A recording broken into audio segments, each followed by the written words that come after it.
তো স্বাগতম জনাইছোঁ বন্ধুসকল। আজি আপোনালোকক নতুন এটা বস্তু দেখাম। তো এইটো হ'ল মোৰ মেচিন, এটা নতুন মেচিন, যেটো হ'ল বাটন বনোৱা হয়। আৰু এইবোৰ হ'ল বাটন, যিবিলাক আমি ফেব্ৰিকেদি যেটো কাপোৰেদি শ্ব' বাটন বনোৱা হয়। তো তাৰে কাৰণে এইটো এটা মেচিন মই আজি নতুনকৈ আনিছোঁ। তো মই সেই মেচিনটো ভাবিলোঁ আপোনালোকৰ লগত দেখাওঁ আৰু শ্বেয়াৰ কৰোঁ কেনেকৈ বাটনবোৰ বনোৱা হয়। তো এইটো হ'ল মেচিন, ইয়াৰ লগত এইটো দুটা সাইজ আহে, এটা হ'ল 22 আৰু এটা হ'ল 30। তো মই দুটা ডাইছে আপোনালোকক দেখাম। এইটো হ'ল মেইন মেচিনটো। তো এইটো 30ৰ হয় ডাইচটো। মই খুলি পেলাই আপোনালোকক দেখাই দি আছোঁ।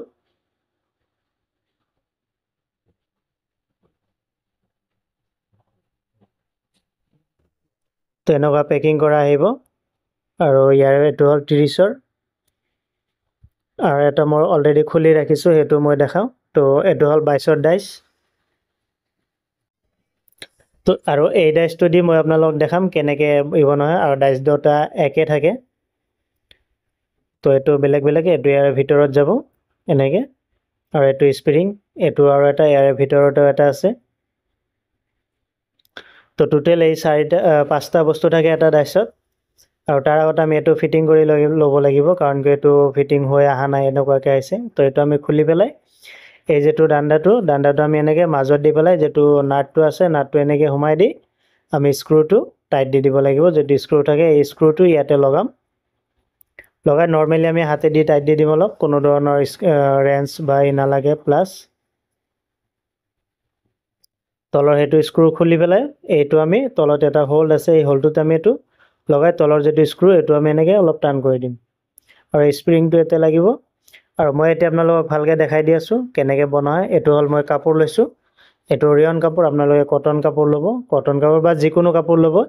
মই জাষ্ট দেখুৱাৰ কাৰণে কাপোৰটো লৈছোঁ। আৰু যিটো বাটন আছে এই বাটনটো এনেকৈ কাপোৰৰ ওপৰত পাৰি কাপোৰটো সহকাৰে এনেকৈ বাটনটোতছে অলপমান ডাঙৰকৈ কাপোৰবোৰ কাটিব, অলপ গোলকৈ ৰাউণ্ডকৈ কাটি ল'ব কাপোৰটো।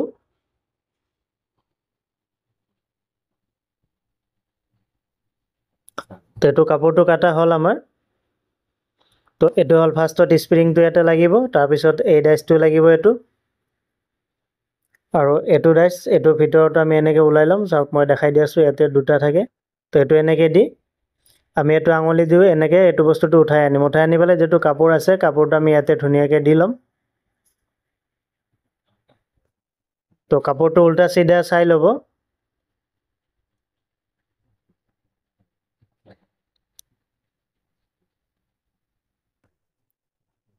তো কাপোৰটো আমি এনেকৈ দি পেলাই এই যিটো ছাইড আছে এইটো আমি ইয়াতে কাপোৰত দিম। এইটো নহয় কিন্তু, এইটো আমাৰ চিলাই হ'ব, এইটোহে দিব লাগিব। এইটো এনেকৈ দি এনেকৈ ধুনীয়াকৈ সোমাই দিম এনেকৈ ভিতৰ পিনে। তো এইটো ফিটিং হ'ল। ছেকেণ্ড এইটো আমি ইয়াৰ ওপৰত দিব লাগিব এনেকৈ। তো মই এইটো উঠাই পেলাই আপোনালোকক দেখাই দি আছোঁ কেনেকুৱাকৈ দিছোঁ। এইটো চাওক, এইটো এনেকৈ দিব, দি তাৰপিছত আকৌ এইটো এনেকৈ ভৰাই দিব। ভৰাই দি এই যিটো আছে এইটো আমি এনেকৈ উল্টা কৰি লৈ ইয়াৰ ওপৰত এনেকৈ বহাই দিম। তো এনেকুৱাকৈ বহাই দিয়াৰ পিছত যিটো হেণ্ডেল আছে মেচিনটোত, হেণ্ডেলটো দি আমি এনেকৈ প্ৰেছাৰ দিম। তো প্ৰেছাৰ দিলোঁ মানে এইটো প্ৰেছাৰত সেই বাটনটো দুটা বাটন আমাৰ লগ হৈ পেলাই এটা বাটন হ'ল। এইটো চাওক, এইটো এনেকৈ ওলাই আনি পেলাই এইটো চাওক, এইটো হৈ গ'ল সুন্দৰ ধুনীয়া ফিনিচিঙৰ বাটন হৈছে। আৰু এইটো শ্ব' বাটন। নৰ্মেলি আমি বাটনবোৰ কি কৰোঁ, হাতেদি বনাওঁ। তো এতিয়া এই মেচিনটো দি বনোৱা হ'ব। তো চালে কেনেকৈ বনোৱা হয় তাৰ কেইটামান আপোনালোকক দেখাই দিলোঁ মই।